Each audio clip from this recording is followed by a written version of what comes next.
ला हौला वला कुव्वता इल्ला बिल्लाहिल अलिय्यिल अज़ीम।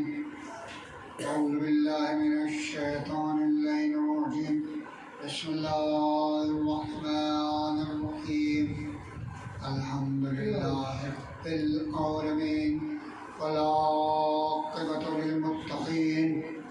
अस्सलातु वस्सलाम व तहिय्यतु वल इकराम रसूलिल करीम शफ़ीइल मुज़निबीन रहमतल लिल आलमीन हबीबिस सहलैन जद्दिल हसन वल हुसैन अबुल गौस मुहम्मद। अल्लाहुम्मा सल्लि अला मुहम्मद व आले मुहम्मद। सुम्मस्सलातु वस्सलाम अहले बैतिहि तय्यिबीन अत्ताहिरीन मासूमीन मुंतखबीन मज़लूमीन लानतुल्लाहि अला दाइहिम अजमाइन वल अव्वलीन वल आखिरीन गासिब हुकूक़हिम व मुनकिर फ़ज़ाइलहिम व मुनकिर विलायतिहिम अजमाइन। अम्मा बाद क़ाल अल्लाहु तबारक व तआला फ़ी किताबिहिल मजीद व हुवा अस्दक़ुस सादिक़ीन व क़ौलुहुल हक़। बिस्मिल्लाहिर रहमानिर रहीम। अलिफ लाम मीम ज़ालिकल किताबु ला रैब फ़ीह हुदल लिल मुत्तक़ीन अल्लज़ीना युमिनूना बिल ग़ैब व युक़ीमूनस सलाता मिम्मा रज़क़नाहुम युनफ़िक़ून। सलावत। अल्लाहुम्मा सल्लि अला मुहम्मद व आले मुहम्मद। अज़ीज़ान गिरामी, अज़ादारान सैयदुश शुहदा, आज सात करम और सातवीं तकरीब आपकी हदिया समात इरशाद रब्बे कायनात हो रहा है। कुरान मजीद का दूसरा सूरा सूरा बकरा। अब लोग बकर के मानी जानते ही हैं, गाय को कहते हैं। कुरान मजीद का सबसे तवील सूरा, सबसे बड़ा सूरा सूरा बकर। बकर गाय को कहते हैं, आप जानते हैं। इरशाद रब्बे कायनात हो रहा अलिफ लाम मीम। मुफस्सिरीन ने लिखा कि अलिफ लाम मीम जो है हरकत मुक़त्तियात हैं और हरकत मुक़त्तियात जो हैं वो अहले बैत से मंसूब हैं, क्योंकि इससे पहले की जो तकारीर का मौजूद था वो उलिल अम्र था। आज उससे आगे की मंजिल है कि उलिल अम्र के मानने वाले कौन हैं, वो कौन लोग हैं जो उलिल अम्र को मानते हैं और पहचानते हैं और उनके रास्ते पर चलते हैं। तो कुरान करीम का जो सूरा है वो तिलावत की गई है। अलिफ लाम मीम ज़ालिकल किताबु ला रैब फ़ीह। इस किताब पर वो लोग शक नहीं करते जो लोग अलिफ लाम मीम ज़ालिकल किताबु ला रैब फ़ीह हुदल लिल मुत्तक़ीन अल्लज़ीना, वो लोग जो मुत्तक़ी हैं, वो लोग जो मुत्तक़ी हैं यानी इमामुल मुत्तक़ीन के मानने वाले हैं, वो लोग शक नहीं करते।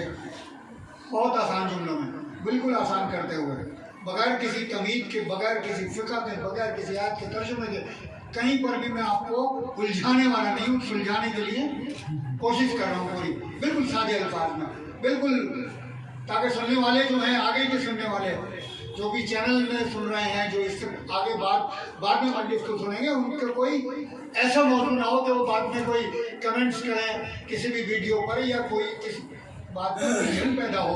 तो उलझन पैदा करने के लिए दर शब्दीर नहीं है, बिल्कुल सारे जुमलों में बहुत जल्दी पूरी तकरीर को समेटते हुए, क्योंकि इसके बाद भी माशाल्लाह सारे प्रोग्राम है और 7 मुहर्रम है, तो आप लोग ज़्यादा बिजी हैं, क्योंकि माशाल्लाह नज़र नियाज का सिलसिला भी बस्ती में शुरू हो चुका है।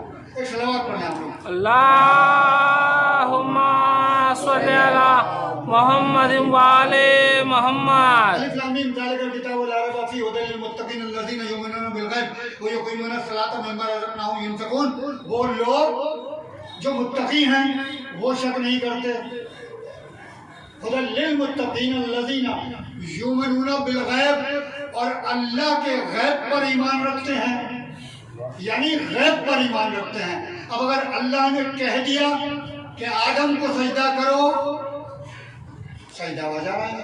लेकिन वो शख्स जो कल तक 6000 साल तक सजदा कर रहा था, आज उसने इनकार कर दिया। 6000 साल। और मौलाना मुत्तकीन फरमाते हैं, मौला अली अलैहिस्सलाम अल्लाहुम्मा सल्ली अला मोहम्मद व आले मोहम्मद, कि वो 6000 साल दुनिया के नहीं आखिरत के हो, जिसका एक दिन 2000 साल के बराबर है। अब आप कैलकुलेट कर लीजिए कितनी इबादत की शैतान ने इब्लीस बनने से पहले कितनी इबादत की, कितने सजदे किए। लेकिन एक सजदे ने सारी कहानी बिगाड़ दी, सारी मेहनत रायगा हो गई। यह वलीलम हजरत आदम का पुतला बनने से पहले कहा गया कि मैं ये पुतला बनाऊंगा। मौलाए कायनात कहते हैं कि मैंने बनाया, अपने हाथों से बनाया। जब बन के तैयार हो गया तो परवरदिगार ने कहा, देखो या मलाइकती सुखाना समावाती, तुम जानते हो मुझे मैं कौन हूँ? कहा परवरदिगार है, हमारा खालिक है, हमारा माबूद है। कहा जो मैं कहूँगा करोगे? बोले आज तक किया है, अब भी करेंगे।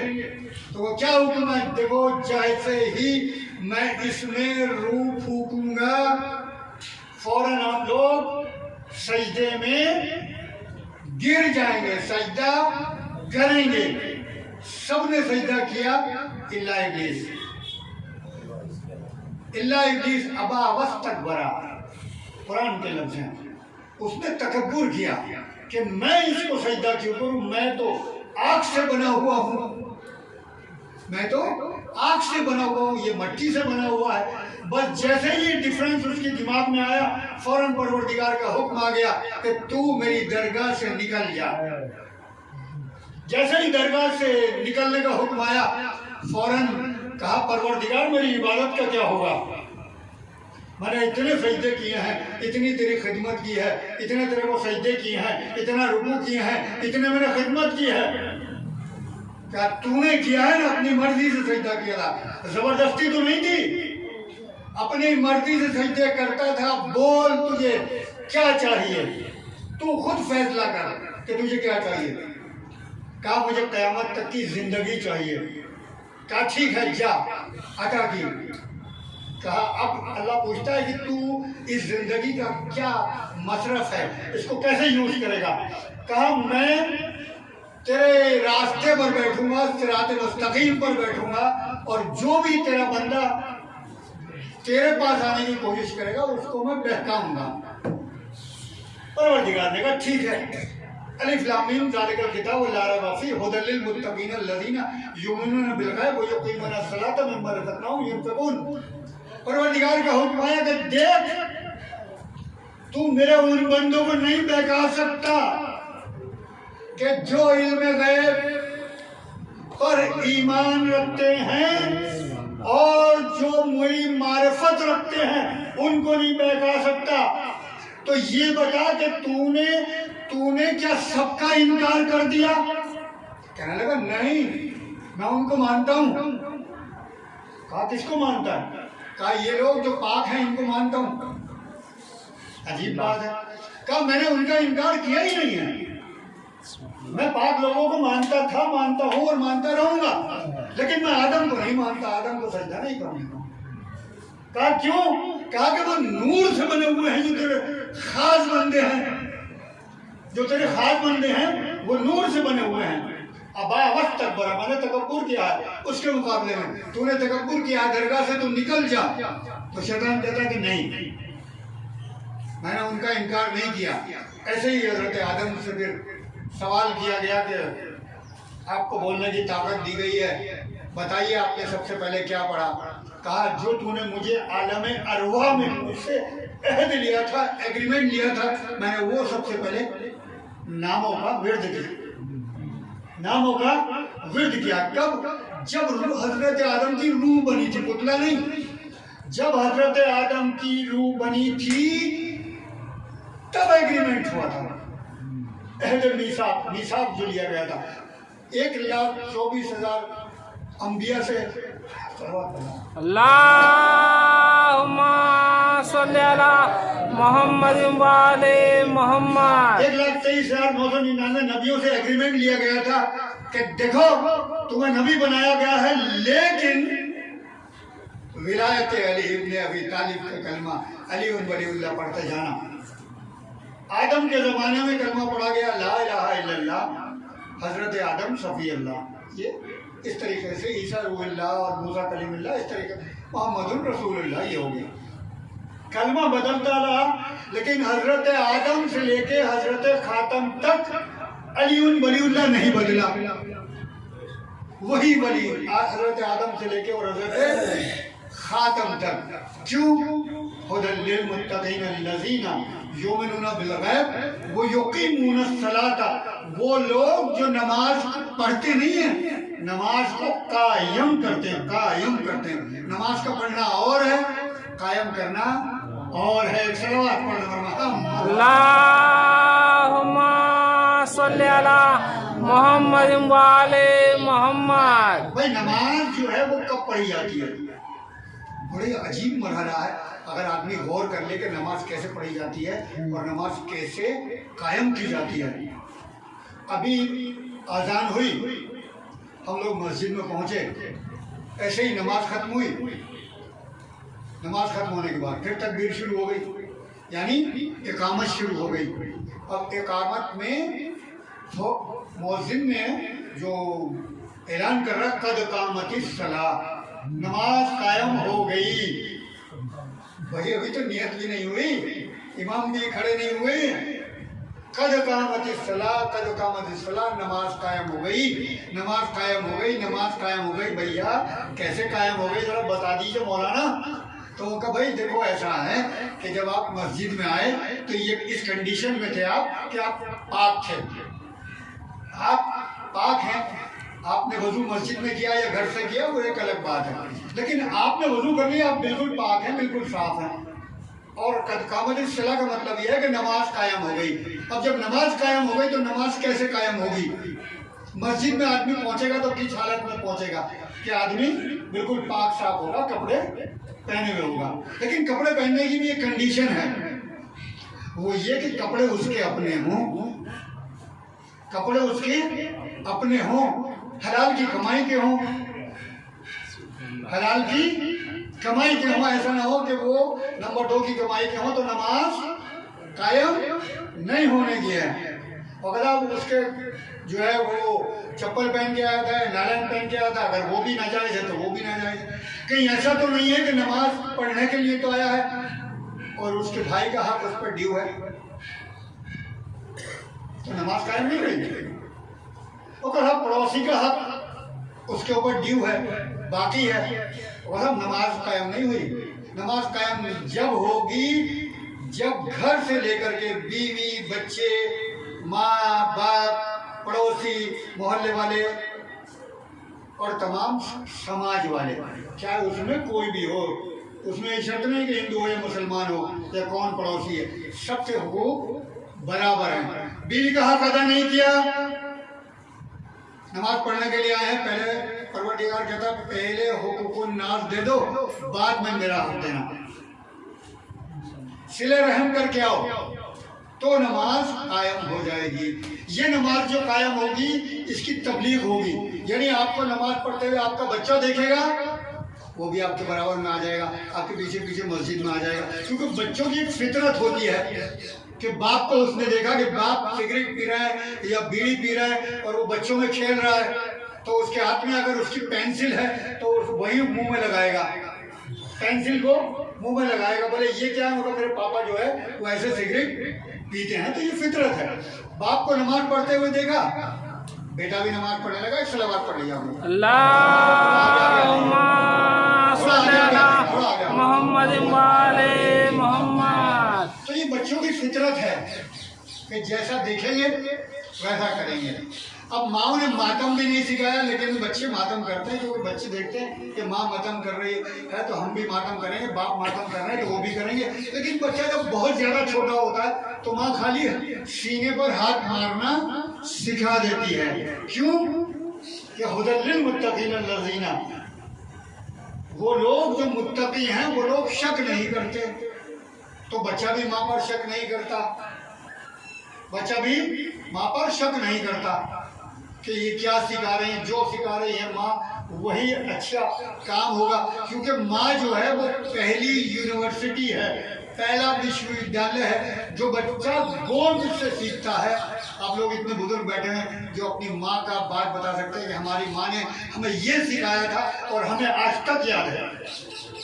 माँ का सिखाया हुआ कोई भी नहीं भूलता, लेकिन भूलता जब है कि जब उसकी शादी हो जाती है तो उसकी बीवी आ गई तो माँ का सिखाया हुआ वो भी कभी कभी भूल जाता है। जब मेरी बीवी ने जो कहा वही सच है। तो ये तरबियत का असर नहीं है, ये हमारे माहौल का असर है कि जो हम अपने माँ बाप को एडवाइज करके एक आने वाली का कहना मानने लगते हैं। तो हुदल लिल मुत्तकीन लजीना युमिनूना बिल गैब व युकीमूना सलाता मिम्मा रज़क़नाहुम युनफ़िक़ून, और वो लोग जो नमाज को कायम करते हैं और मिम्मा रज़क़नाहुम युनफ़िक़ून। आज बच्चों ने जो नज़र की है सब ने मिल के कि भाई किसी ने कोई दिया, किसी ने कुछ दिया, किसी ने रात को मेहनत की, तमाम तरीके से पैसे भी दिए। मिम्मा रज़क़नाहुम युनफ़िक़ून, वो लोग जो अपने रिस्क में से बांट के खाते हैं। अब देखिए बम्बारा यूसुफ अली साहब में मजलिस हो रही है तो ये लोगों का जो है वो रिवायत है कि साहब पूरे साल में मेहनत करेंगे और मजलिसों का अशरा करेंगे। या जो लोग भी यहाँ पर अशरे करते हैं, छोटे वकील साहब के यहाँ अशरा होता है या भी और अशरा मस्तूरात का हो रहा है, या जो एक एक मजलिस भी करते हैं तो वो करते ज़रूर हैं। क्योंकि मिम्मा रज़क़नाहुम युनफ़िक़ून का लफ्ज़ है कि वो लोग जो अपने रिस्क में से बांट के खाते हैं, वो लोग किताब पर शक नहीं करते। अब किताबें भी दो तरह की हैं, एक तो नूर वाली किताब है, कल की मजलिस में यही मौजू होगा। एक तो नूर है और एक किताब है, एक तो नूर है और किताब है। कुछ लोग कहते हैं किताब काफ़ी है, किताब काफ़ी है, अब हमें किसी की ज़रूरत नहीं है। भाई अभी लाइट आ रही है, हम लोग किताब पढ़ रहे हैं, लाइट चली गई फिर क्या होगा? किताब पढ़ लेंगे? नहीं पढ़ सकते ना। तो इसलिए नूर की ज़रूरत है। जब नूर की ज़रूरत है तो खाली किताब काफ़ी नहीं है। ये कल की मजलिस का मौजू है कि नूर के बगैर कुछ मुमकिन नहीं है। अलिफ लाम मीम ज़ालिकल किताबु ला रैब फीह हुदल लिल मुत्तक़ीन अल्लज़ीना युमिनूना बिल गैब व युक़ीमूना सलाता मिम्मा रज़क़नाहुम युनफ़िक़ून। वो लोग जो शक नहीं करते इस किताब पर वही मुत्तकी हैं। और जो लोग मुत्तकी हैं वो क्या करते हैं? नमाज को कायम करते हैं और अपने रिस्क में से बांट के खाते हैं। ऐसा नहीं है कि वो अपने लिए ही सब कुछ करते हो, सारी बस्ती के लिए, सारे मोहल्ले वालों के लिए, सारे इमाम हुसैन के चाहने वालों के लिए सबील का इंतजाम करते हैं। वो बातें अलग है कि कोई पानी पिलाता है, कोई शरबत पिलाता है, कोई दूध पिलाता है, कोई चाय पिलाता है। अपनी हैसियत के मुताबिक हर आदमी खर्च करता है, क्योंकि इसमें मिम्मा रज़क़नाहुम युनफ़िक़ून का लफ्ज़ है कुरान में। और मौला कायनात ने फरमाया कि मेरे चाहने वाले कभी भी सेल्फिश नहीं होते, यानी सिर्फ मैं हूँ और किसी की सोचते ही नहीं, ऐसा कभी नहीं होता। मौला कायनात के चाहने वाले मौला कायनात नजफ में तशरीफ़ रखते हैं और या कूफे में तशरीफ़ रखते हैं। मौला कायनात ने कहा देखो सुबह सुबह दो शख्स होंगे, एक ऊँट आएगा और उस पर जनाजा होगा। मौला कब आएगा? होगा 3 दिन के अंदर अंदर आ जाएगा। मौला कायनात देखिए यकीन की बात कर रहा हूँ, गैब के ईमान की बात कर रहा हूँ। मौला कायनात ने कहा और इन दोनों जो मौला के चाहने वाले थे इन्होंने समझ लिया कि आएगा। अब ये लोग इंतजार में है कि मौला ने फरमाया इस रास्ते से, यमन के रास्ते से एक ऊँट आएगा, एक जनाजा होगा, 2 आदमी होंगे। मौला कायनात ने डिटेल नहीं बताई कि कौन कौन होगा। ठीक है, जब वो आ गए तो मौला कायनात भी तशरीफ लाए। कहा भाई आप लोग कौन हैं? कहा मैं बड़ा बेटा हूँ, छोटा बेटा जो है वो पीछे है। कहा जनाजा किसका है? कहा हमारे बाप का है। कहा इस जमीन पे नजफ अशरम में क्यों आए हो? कहा मेरे बाप की वसीयत है। देखिए यकीन, गैब पर यकीन, परवरदिगार के बाप के कहने पर यकीन है, तो मौला के कहने पर यकीन कैसे नहीं हुआ? उसने कहा कैसे? मौला ने पूछा भाई क्या माजरा है, आपके बाप ने क्यों कहा कि यहाँ पर नजफ में दफन करना है? कहा मेरे बाप ने ये कहा कि देखो नबियों ने फरमाया है और कई किताबों में लिखा हुआ है कि यहाँ पर एक अल्लाह का वली और बकियतुल्लाह, अल्लाह का एक खास बंदा यहाँ पर दफन होगा, जिसके दफन होने के बाद जो भी यहाँ पर दफन होगा उसकी शिफात होगी, वो सीधा जन्नत में जाएगा। तो मेरे बाप ने वसीयत की थी कि मेरे मरने के बाद इस जमीन में दफन कर देना। तो अब उसको तो दफन कर दिया गया, लेकिन जो मौला के चाहने वाले थे उन्होंने पूछा कि या अली यहाँ पर कौन दफन होगा? अब मौला ने कुछ बताया नहीं। देखिए यह है उलिल अम्र, बता नहीं रहे कि मैं दफन हूँगा, मेरी बरकत है, तो मेरी शिफात होगी, मैं ये करूँगा, मैं वो करूँगा, नहीं। फिर जब इन लोगों ने ज़्यादा इसरार किया चाहने वालों ने कि या अली आपको तो सब कुछ मालूम है,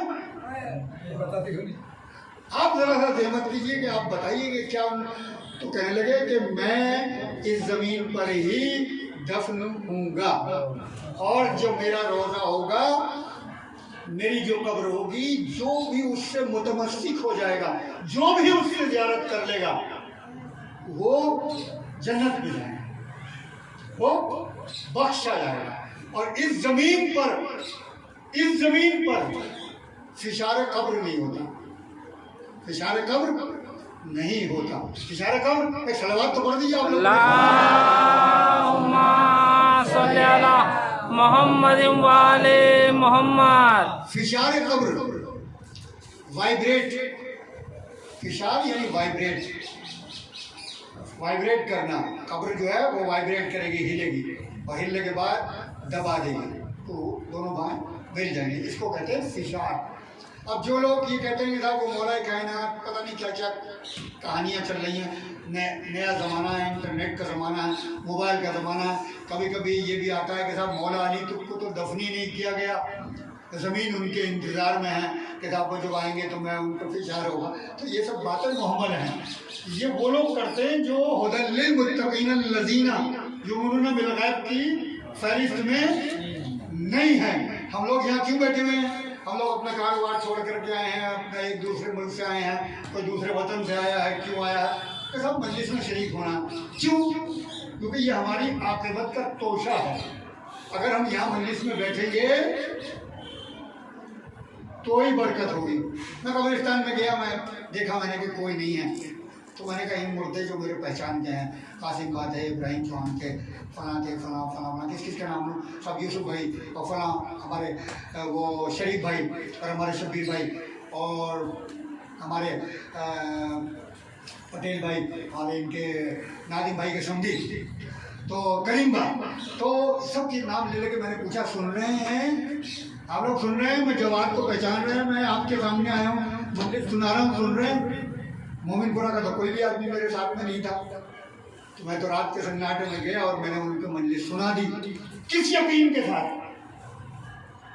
तो पटेल वाले भी थे, वो भी थे, सबको सुना दी। क्या भाई? इस वजह से क्योंकि मेरी मोहब्बत है, क्योंकि वो गैब पर यकीन रखते थे। वो कल मुझसे ये कहते थे कि देखो आपने मजलिस तो पढ़ी, लेकिन हमारी बस्ती में इससे पहले मातम ऐसे होता था, पूरी कहानी अपने मोमिनपुरा की मुझे सुनाते थे और मैं सुनता था, तो मुझे ये फ़ायदा हुआ उनसे जो मुझे पूरी कहानी सुननी मिली। तो हल जज़ाउल एहसान इल्ला एहसान, मेरा परेशान है उनका। तो अब मेरी ड्यूटी बनती है कि मैं उनकी कब्र पर जाकर कहूँ कि मैं यहाँ पर आ गया हूँ। एक सलावत पढ़ दीजिए। अल्लाहुम्मा सल्ली अला मोहम्मद वाले मोहम्मद। तो मुझे नाम सबके याद है, मुझे नाम याकूब का नाम, फलां का नाम, इसका नाम, सब नाम याद है उंगलियों पे। जब मैं इधर से खंदर से चलता हूँ तो यूँ घूमता हूँ, एक एक का नाम मुझे याद आता रहता है, उनके नाम लेता रहता है। नादिम भाई के सुर साहब फलां फलां फलां फलां फलां। तो क्यों कि हम लोग यकीन रखते हैं, हम लोग सब यकीन रखते हैं जितने भी बस्ती के लोग हैं माशाअल्लाह से कि उलिल अम्र है, जो कहेंगे वो सच होगा, और इनमें गैब पर यकीन है, नमाज पर यकीन है। मिम्बर रज़क़नाहुम युनफ़िक़ून, हम बांट के खाने वाले हैं। कोई आदमी ये कहे कि साहब मैं तो मजलिस कभी करता ही नहीं हूँ, कोई है अपनी बस्ती में ऐसा कहने वाला? कोई है ऐसा कहने वाला कि मैं तो मजलिस कभी करता ही नहीं हूँ? तो भाई जब मजलिस करता है तो तबर्रुक तो बांटता है, तबर्रुक बांटता है तो हमें हक भी मिलता है उसका। जब तबर्रुक बांटता है तो यही हक है मोमिन का मोमिन पर कि जब भी मिम्बर रज़क़नाहुम युनफ़िक़ून, जब भी वो अपनी कुछ भी करेगा, नेक काम करेगा, फौरन बांट के खाएगा। अगर मस्जिद में नमाज पढ़ने जाएगा तो क्या अपने लिए दुआ करेगा? रब्बना इग़फ़िर ली वलिवालिदैया वलिल मोमिनीना यौम यक़ूमुल हिसाब, परवरदिगार मुझे माफ़ कर दे, परवरदिगार मेरे वालिदैन को माफ़ कर दे, परवरदिगार उनको माफ़ कर दे जिनका एहसान है मुझ पर।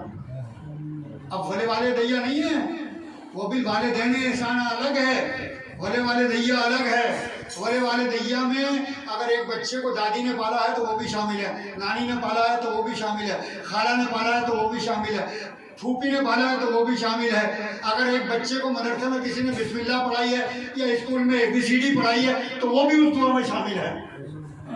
वलिवालिदैया, जिसने बचपन में एक गिलास पानी पिला दिया उसका भी एहसान उतर रहा है, वलिवालिदैया की दुआ में वो भी शामिल है। परवरदिगार आलम की हिकमत है कि एक लफ्ज़ वालिदैन और वलिवालिदैया। अब अगर बचपन में हम कहीं गिर रहे थे, किसी ने हमें उठा दिया, उसका एहसान था हमारे ऊपर, वो भी उस दुआ में शामिल है। अगर हमारे पास सवारी नहीं थी, यहाँ से हमें कीरपुरा जाना था, कीरपुरा से मोमिनपुरा आना था, हमें कोई सवारी में बिठा के लेके आ गया, हम उसका नाम ही नहीं जानते, वो भी शामिल है, वो भी शामिल है। अगर हमने कहीं किसी सबील पर पानी पी लिया, किसी परब पर जावत में जाते में या नीमच में जाते में या कहीं पर भी जाते में अगर हमने पानी पी लिया, उसका एहसान है हमारे ऊपर, वो भी इस दुआ में शामिल है, वो भी इस दुआ में शामिल है। तो परवरदिगार आलम का ये मोजिज़ा है कि वो किसी के एहसान को भी फरामोश नहीं करता। एक सलावत पढ़ें मोहम्मद सल्ली अला मोहम्मद वाले मोहम्मद। किसी के एहसान को फरामोश नहीं करता। अगर हमने अपने किसी भी मोमिन भाई के घर में गए, एक मिर्ची तोड़ के पता चला खाना शुरू कर दिया वहीं पे खेत पे, उसका भी एहसान हमारे ऊपर है, वो भी इस दुआ में शामिल है। किसी के यहाँ से नींबू ले लिया खेत के ऊपर से, हमने उससे इजाज़त नहीं ली थी, इजाज़त हमारे पास मान लीजिए परमानेंट है, तो भाई कभी भी मेरे खेत में से कुछ भी ले जाना। जैसे कोई आदमी मिर्ची है खेत में या कोई मक्का है या कुछ और चीज़ है, तो भाई जब दिल चाहे जब खा लेना, भाई मेरे पास तो परमिशन है। भिंडी खेत में आ रही होगा तो जब दिल चाहे जब दिल ले जाना, पका लेना, खा लेना। सामने वाले को भी यकीन है कि ज़्यादा नहीं लेके जाएंगे, हो सकता है 1 किलो ले जाए क्योंकि इनके घर वाले तो है नहीं, अकेले कितनी खाएंगे, तो वो भी वलिवालिदैया में शामिल है। रब्बना इग़फ़िर ली वलिवालिदैया वलिल मोमिनीना यौम यक़ूमुल हिसाब। हमारे मौला ने क्या बताया? मौला ने बताया कि मौला फरमाते हैं, मौला के अल्फाज बता रहा हूँ मैं आपको, कि अगर सारी कायनात के पर्दे हटा दिए जाए तो अली के यकीन में न इजाफा होगा न कमी होगी। यकीन में, यकीन में, यकीन यकीन में इतना यकीन है का परवरदिगार आलम को जैसा मानता हूँ उसमें न इजाफा होगा न उसमें कमी होगी, क्योंकि यकीन है, कामिल है। क्योंकि मैं जिसका बंदा हूँ, मौला फरमाते हैं मैं जिसका बंदा हूँ वो परवरदिगार बहुत रहीम और करीम है, और जैसा वो है वैसा मैं नहीं हूँ। अल्लाह अकबर। मौला फरमाया कि जैसा वो है ऐसा मैं नहीं हूँ, परवरदिगार तू जैसा करीम है मुझे भी वैसा करीम बना दे। और परवरदिगार दुआ कुमार में देखिए आप मौला क्या फरमा रहा है कि परवरदिगार अगर तू मुझे मेरे गुनाहों की वजह से, अल्लाह अकबर, मौला कायनात की जुमले हैं, अगर तू मेरे गुनाहों की वजह से, जबकि मासूम है और गुनाहों का कोई तसव्वुर उनके चाहने वालों में भी नहीं है, मीसम अबूजर कंबर में भी नहीं है, लेकिन फरमा रहे हैं अगर तू मेरे गुनाहों की वजह से मुझे जहन्नम में डाल देगा तो तुझे कैसे गवारा होगा मेरे परवरदिगार। मैं वहां तुझे पुकारूंगा और ऐसे पुकारूंगा कि जैसे एक गुनहगार तुझे पुकारता है। और हमारा मर्तबा कहाँ है, हम कहाँ बैठे हुए हैं, किस माहौल में जी रहे हैं। हमें ये सोचना चाहिए कि मौला इस तरीके से दुआ कर रहे हैं। और दुआ में अल्फाज में कह रहे हैं कि गुनहगार, भाई गुनहगार का लफ्ज़ तो ख्वाजा के लिए भी नहीं कह सकते हम ख्वाजा के लिए कह सकते हैं, ख्वाजा मोहम्मद आप गुनहगार नहीं, तो मौला के लिए अल्लाह अकबर। मौला अपने आप को कितना जो है वो कितना परवरदिगार आलम के सामने कितना कमतर समझ रहे हैं। तो हमें किस पोजीशन में होना चाहिए, हमें क्या समझना चाहिए, हमें क्या समझना चाहिए। तो मौला कायनात ने कहा कि मुझे यकीन में कुछ नहीं होता। और वो मौला इबादत करते हैं, बोला मैं इबादत जन्नत के लालच में नहीं करता और दोज़ख के खौफ से नहीं करता, क्योंकि खौफ की इबादत परवरदिगार को मंजूर नहीं। कहता खौफ से क्या करते हो, तुम क्या डरते हो, तो खौफ की इबादत परवरदिगार को मंजूर नहीं है। मौला ने कहा जन्नत के लालच में नहीं करता। तो कहा मौला फिर क्या, तो कहा वो लायक इबादत है, इसलिए वो लायक मोहम्मद मोहम्मद, वो लायक इबादत है इसलिए इबादत करता हूँ।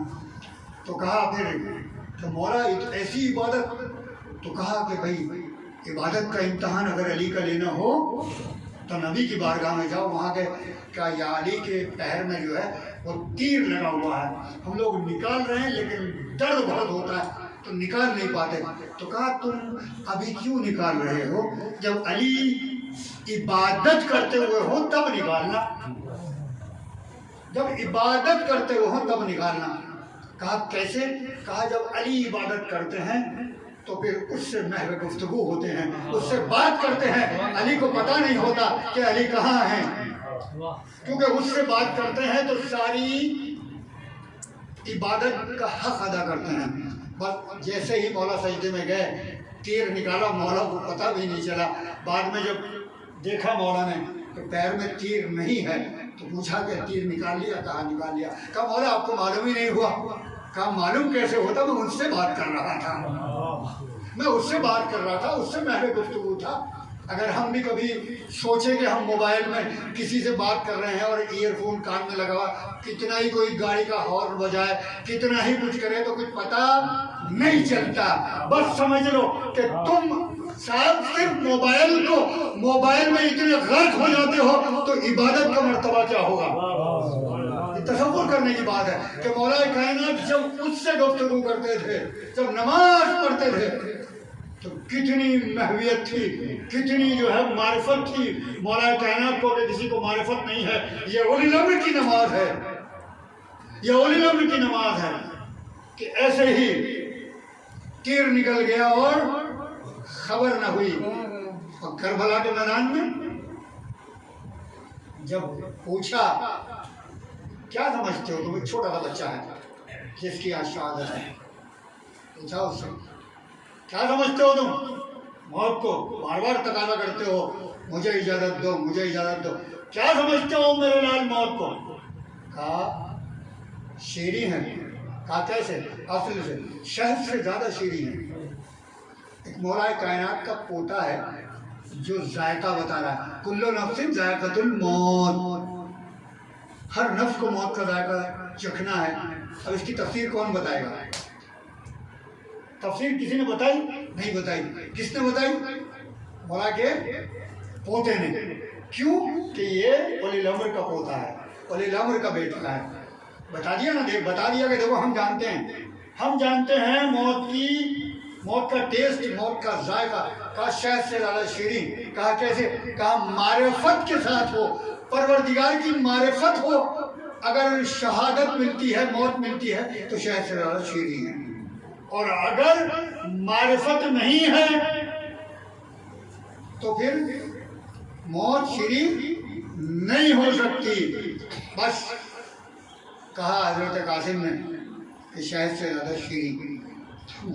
इमाम हुसैन ने कहा मेरे लाल, तुम्हारी माँ ने जो है बड़े अरमानों से पाला है और तुम मेरे भाई की निशानी हो, मैं तुम्हें कैसे इजाज़त दे दूँगा। अब देखिए मारिफत का कमाल देखिए, मारिफत का कमाल देखिए। बच्चा पहचान गया कि मैं इमामत के सामने कोई गुफ्तगू नहीं कर सकता, मजबूर हैं, क्योंकि एक तो ताए हैं, चिचा हैं, ऊपर से ये कि इमाम वक्त हैं। इमाम ने कह दिया कि मैं तुम्हें कैसे इजाज़त दूँ, तो अब कैसे का जवाब बच्चा लेकर के आएगा? मौला कायनात का पोता है, जाफर तैयार का पोता है, इमाम का नवासा है। अब वो गया अपनी माँ के पास, कहता है कि मुझे मरने की इजाज़त चचा जान नहीं दे रहे। कहा क्या कहते हैं? कहा कहते हैं तो मेरे भाई की निशानी हो। तो अब माँ ने देखिए, माँ की मारिफत देखिए। माँ ने कहा बेटा वो एक बाबा ने तावीज़ दिया था, वो कहाँ है? कहा वो तो बाजू पर बंधा हुआ है। तो बेटे जल्दी खोलो। तो देखो माँ को मालूम है, माँ की मारिफत का अंदाजा देखिए, करबला की माँ है। बस बच्चे ने तावीज़ खोला, तावीज़ खोलने के बाद चूमने के बाद माँ को दिया। माँ ने खोला, देखा लिखा हुआ था एक करबला में मैं नहीं हूँगा, मेरे भाई हुसैन, इसको मेरी तरफ से कबूल कर लेना। बस जैसे ही माँ ने सुना, माँ ने एक बार बच्चे की बलाई ली, बेटा खुदा हाफिज, जाओ इमाम को जाके दिखाओ और तुम्हें इजाज़त मिल जाएगी, परवाना जन्नत मिल जाएगा, जाओ तुम्हें शहादत का परवाना मिल जाएगा, इजाज़त मिल जाएगी। कितना यकीन है इस माँ को, बच्चे को कुर्बान करने के बाद कितनी मुतमईन है। हुदल लिल मुत्तकीन अल्लज़ीना युमिनूना बिल गैब व युक़ीमूना अस्सलाता मिम्मा रज़क़नाहुम यunfiqून। कितना यकीन है इस माँ को। बस लाए और चचा जान के सामने पेश किया गया। चचा जान ये, इमाम ने बच्चे के सूरत को देखा, बोसा दिया। इमाम ने फरमाया कि बेटा यूँ क्यों नहीं कहते, यूँ क्यों नहीं कहते कि अपनी मौत का परवाना लेकर के आए हो, मरने की इजाज़त चाहते हो? बेटा मेरे भाई की निशानी मैं कैसे इजाज़त दे दूँ, मैं कैसे इजाज़त दे दूँ? अब जो और गौर किया तो लिखा था हुसैन मेरी तरफ से हदिया कबूल करना और इसको इजाज़त दे देना, यह है वलील अम्र। मालूम था कि इजाज़त नहीं देंगे, लेकिन जब मैं कहूँगा तो इजाज़त देंगे। इजाज़त मिली। फौज अशकिया में थोड़ा सा गहमा गहमी हुई। एक बार अरब का नामी गिरामी पहलवान शिमर ने कहा कि भाई आपको जाना है। कहने लगा कि भाई ऐसा है कि आप कितनी देर से बार बार कह रहे हैं मुझे जाना है, मुझे जाना है। मुझे नहीं जाना है, छोटा सा बच्चा है, इसके मुकाबले में मेरा सबसे छोटा बेटा जो है वही काफ़ी है, वही काफ़ी है। अर्जा का शामी ने बड़ी बहादुरी के साथ, बड़ी तमन्नत के साथ, बड़े गुरूर के साथ अपने बेटे को भेज दिया। लेकिन यहाँ कहाँ, क्या अर्जक आए, क्या अर्जक का कोई बेटा आ जाए, इतना ही बहादुर आ जाए। जाफर तैयार का पोता है, मौला कायनात का नवासा है, तो कोई मौला कायनात का पोता है, वो कोई मामूली बात तो है नहीं। अब हजरत कासिम ने वार किया, क्योंकि पहला वार उससे करना था। दुश्मन ये मौला के चाहने वाले हैं, मौला के नस्ल से हैं, उनके पोते हैं, पहले कभी वार नहीं करते, लेकिन उसने जैसे ही वार किया उसको पलट के दूसरे वार में उसको ख़त्म।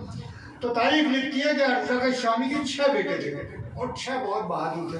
बड़े बड़ी तारीखों में कि वो ऐसा था, वो ऐसा था, वो ऐसा था, वो ऐसा था, वो ऊँट को उठा लेता था, वो घोड़े को उठाता था, वो ये करता था, वो करता था। 6 के 6 बेटों को वासिल जहन्नुम कर दिया। अब जब कर दिया तो वो कहा कि भाई देखो, हमने पहले कहा था कि आप चले जाओ, ये हसन का लाल है, कोई मामूली बच्चा नहीं है। तो उसको बहुत गुस्सा आया कि भाई मैं यूँ कर दूंगा, मैं यूँ कर दूंगा, मैं यूँ कर दूंगा। इतने बड़े बड़े बाल थे, बालों को घुमाता हुआ, घोड़े को घुमाता हुआ।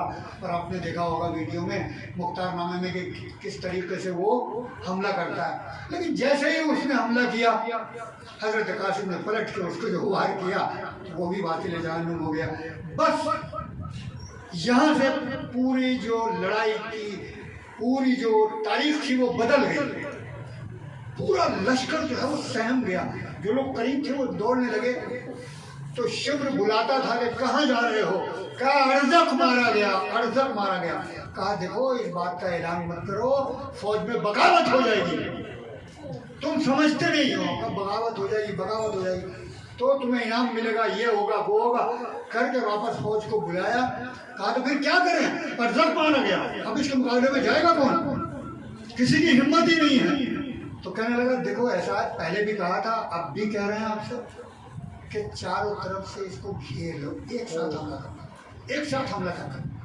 बस आपने हजारों बार सुना होगा कि चारों तरफ से हमला हुआ और हजरत कासिम ने घोड़े पर जब न संभला गया तो आवाज़ दी, चचा जान आपका कासिम अब घोड़े पर नहीं टिक पाएगा, चचा जान मेरा आखिरी सलाम लीजिए।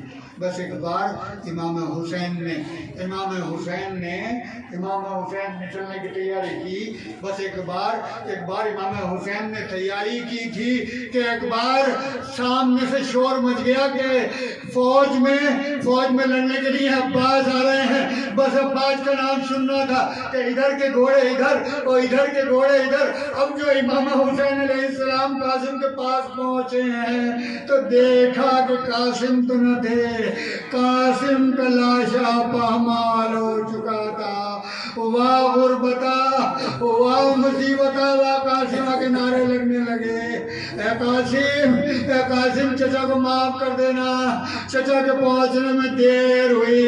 बस एक बार इमाम ने अबा का दामन फैलाया और कासिम की लाश के टुकड़े अबा के दामन में इकट्ठे करने शुरू किए और खेमे के दर पर आन के आवाज दी, ऐसे न वो उम्मे कुलसूम, कासिम आ गए। अबा का दामन हटाया, अरे आवाज दी बीवियों ने, ए कासिम क्या इस तरीके से भी मैदान